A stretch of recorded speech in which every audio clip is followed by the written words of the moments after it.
Hello दोस्तों, आपका मेरे यूट्यूब चैनल पे बहुत बहुत स्वागत है। मैं हूं छवि। आज की वीडियो में हम पंचायती राज व्यवस्था से संबंधित सभी महत्वपूर्ण जानकारी पढ़ेंगे जो यूजीसी नेट एग्जाम के लिए बहुत इंपॉर्टेंट है। ये मेरा टेलीग्राम चैनल है प्रिपेयर नेट JRF विद छवि।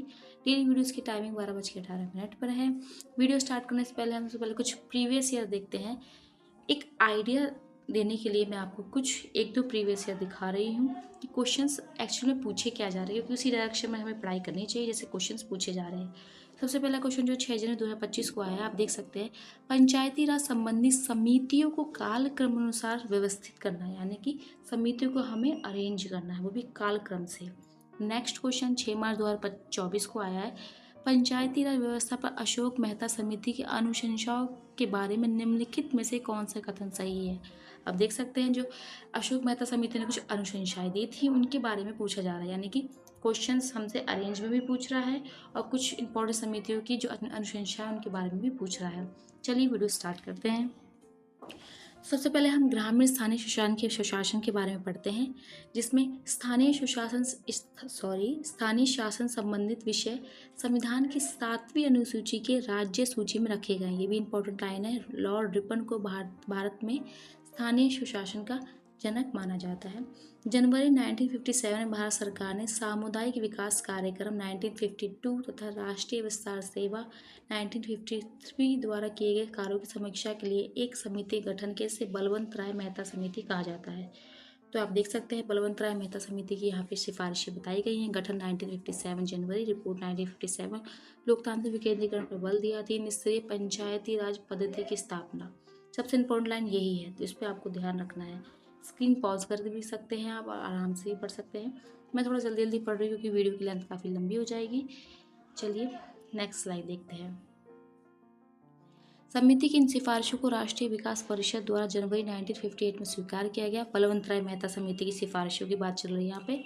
पंचायती राज स्थानीय स्तर पर सुशासन की लोकतांत्रिक विकेंद्रीय की व्यवस्था हुई। पंचायती राज की शुरुआत स्वतंत्र भारत में सर्वप्रथम 2 अक्टूबर 1959 को राजस्थान के नागौर जिले में प्रधानमंत्री जवाहरलाल नेहरू द्वारा किया गया।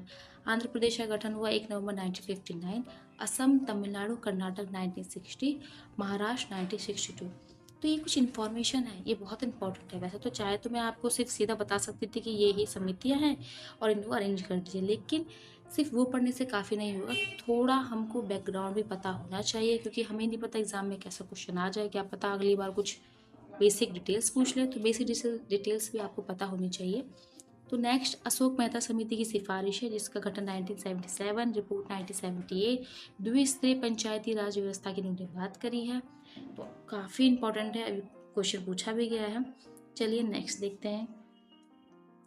अन्य समितियों के बारे में GV राव समिति 1985, इन्होंने कुछ अपने सुझाव दिए हैं।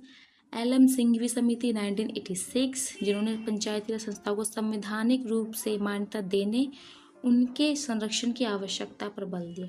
यानी कि बहुत इंपॉर्टेंट है ये वाला, क्योंकि सबसे पहले ये भी पूछ सकते हैं कि कौन सी समिति इसने पंचायती राज संस्थाओं को संवैधानिक रूप से मान्यता देने की बात करी। तो LM सिंघवी समिति। PK थुंगन समिति 1988, इसमें पंचायती संस्थाओं को संवैधानिक मान्यता प्राप्त होनी चाहिए, इसने भी बोला। कारगिल समिति 1988, इसमें पंचायती राज संस्थाओं को संवैधानिक मान्यता दिया जाए, ये इन्होंने भी कहा। तो ये काफ़ी इंपॉर्टेंट है, क्योंकि इन्होंने पंचायती राज संस्थाओं को संवैधानिक दर्जा देने की बात करी है। तो ये सीक्वेंस भी होगा। सबसे पहले बलवंत राय मेहता समिति, अशोक मेहता समिति, GV राव, LM सिंघवी समिति, PK थुंगन समिति, सबसे एंड में गॉडगिल समिति। तो एक क्वेश्चन भी हमारा कंप्लीट हो गया है और हमने इसकी डिटेल्स भी पढ़ ली है। चलिए नेक्स्ट देखते हैं।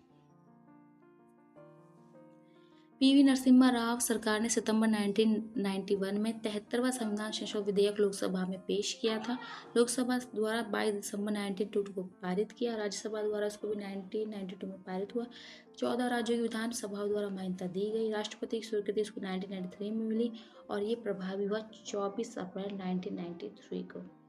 क्वेश्चन आ जाएगा 73वां संविधान संशोधन कब प्रभावी हुआ, तो 24 अप्रैल 1993 को।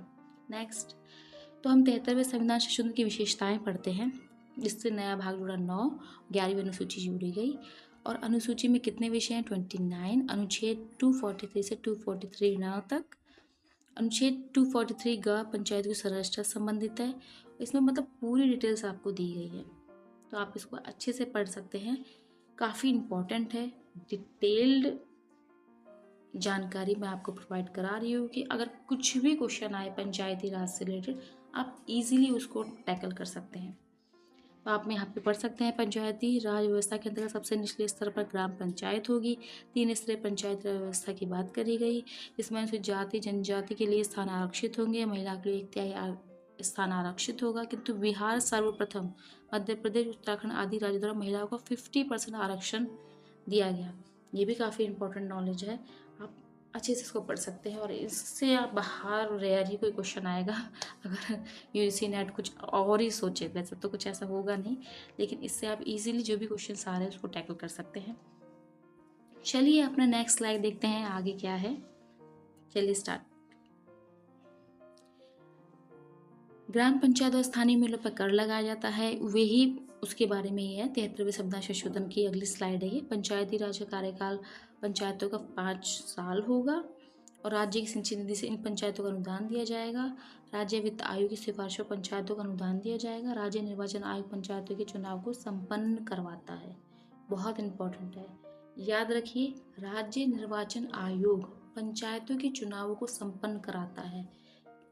भारतीय निर्वाचन आयोग वो नहीं, ये अलग से है। राज्य निर्वाचन आयोग पंचायतों के चुनाव को संपन्न कराता है। काफ़ी इंपॉर्टेंट जानकारी है, इसे ध्यान में रखिए। नेक्स्ट देखते हैं नगरीय सुशासन व्यवस्था। इसमें शहरी स्थानीय राज्य सूची का विषय है। भारत में 8 प्रकार के शहरी स्थानीय निकाय हैं जो आप पढ़ सकते हैं। नगरीय निकायों का ऐतिहासिक विकास बता रहे हैं। भारत में सर्वप्रथम नगर निगम की स्थापना 1688 में मद्रास में हुई।